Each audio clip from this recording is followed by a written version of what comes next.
the story that I think is cooking and simmering for week 3. Look, there's a ton of 0-2 teams that are on the brink, but there's only one 0-2 team that has signed their quarterback to a very long-term contract because they drafted him 2nd overall, and he was coming off a season in which he was the only guy who didn't miss a game due to injury, and that was coming off of 2 seasons he couldn't finish due to injury. And the guy is Carson Wentz, who has shown up in 2020 looking like a hot mess. There's really no other way to put it. His footwork is off. His timing is off. His offensive line is off. His receiving core off. You know, the injuries have not been helpful so far. You know, Miles Sanders couldn't answer in week 1. Doug Peterson's being asked about it. He's not up for all these conversations about Jalen Hurts taking over. Jalen Hurts was activated for the first time on Sunday, and he trended on the spot on Twitter. So fans are already thinking about it. Because if he start 0-3, what do you do? Because, you know, God bless Jalen Hurts. The last thing you want to do is give him a gig and then take it away from him, because that's what's happened to him before. And if you give it to him, you got to let it ride, because you can't just give it to him and say, this was just a head clearer for Carson Wentz. I mean, I guess you could say that. But the Eagles, I mean, Zach Ertz wants a new long-term deal. Dallas Goedert is making all these catches. Ian Rappaport reported before week 1, Ertz and Howie Roseman are arguing with each other on the Friday before the season, and then they blow a big lead against the Washington football team only to get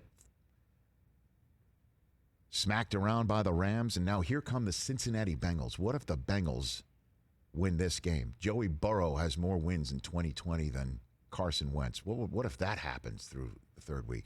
Doug Peterson on the subject matter as it's beginning to get heating up in Philadelphia.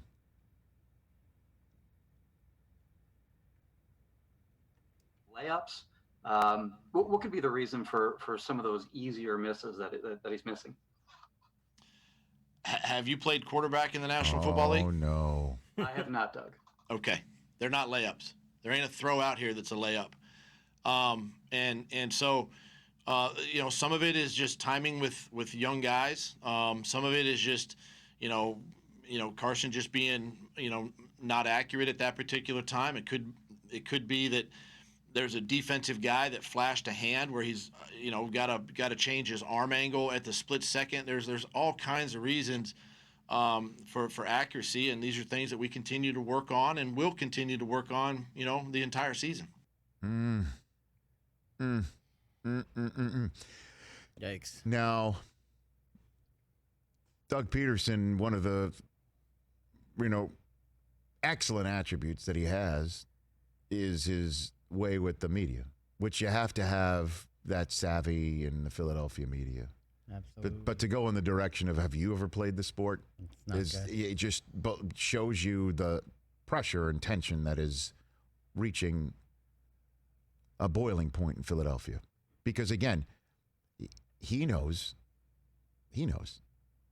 everybody knows, that if Wentz can't beat the Bengals, if they have trouble beating the Bengals and they're 0-3, and the Cincinnati Bengals have more wins than the Philadelphia Eagles going into week number 4, where Philadelphia shows up on Sunday Night Football at San Francisco, and I proffer to say Big Nick Mullins won't be starting that game, and George Kittle will be starting that game, and I think they get healthier.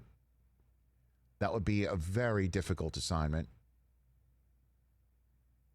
And he knows Jalen Hurts is not going to start that game. You're not going to throw Jalen Hurts into,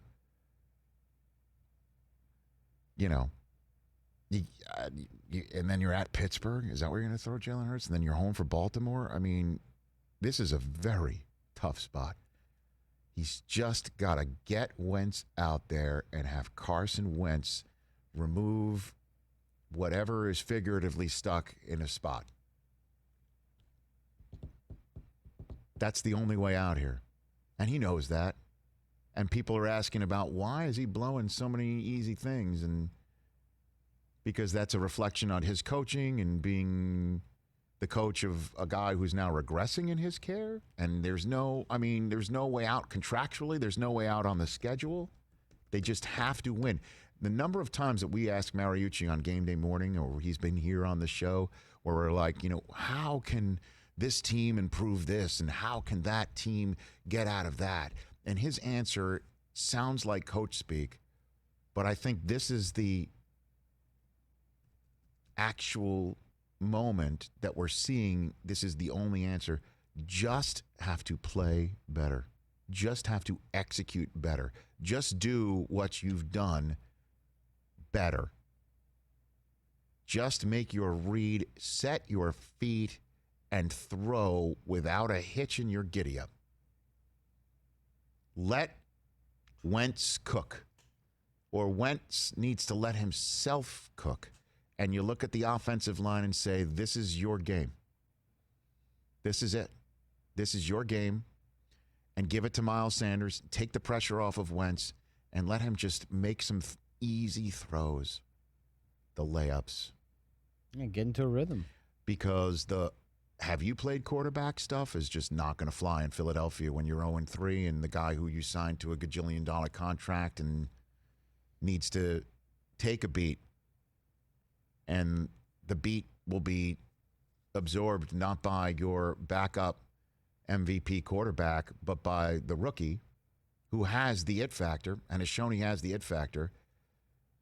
Right? Didn't he say he wants to be the dog, correct? When he came on this show? Sure did. He wants to be a leader, Sure and the did. Eagles went and took him in the second round. Do you want to throw him into the mix against the defending NFC champs, the Pittsburgh Steelers, and then the Baltimore Ravens? Is that the 3-game stretch you want to throw Hurts into? No, you got to get Wentz out there and get him up to speed. Yeah, you can't bench a guy you're giving $108 million guaranteed to. You can if he needs a game, and you can. I mean, these things can happen, and Wentz. Look, dude, crazier things have happened, and then Wentz can tell a story one day when he's showing up in Ohio. Remember that one time? Things. I mean, these are possibilities. You can do that, but you can't turn it over to the guy. Well, it wouldn't be optimum to turn it over to the guy and say, hey, you go out there on Sunday Night Football against the 49ers and then go to Pittsburgh and then we play Baltimore. Because those are your next 3. You want to talk about must win and must have? The Philadelphia Eagles this Sunday against the Cincinnati Bengals is it. For a week 3 must have, I've identified it for you. Oof. Good luck. Hey, you watched all the way to the end. Thanks for that. Watch more right here.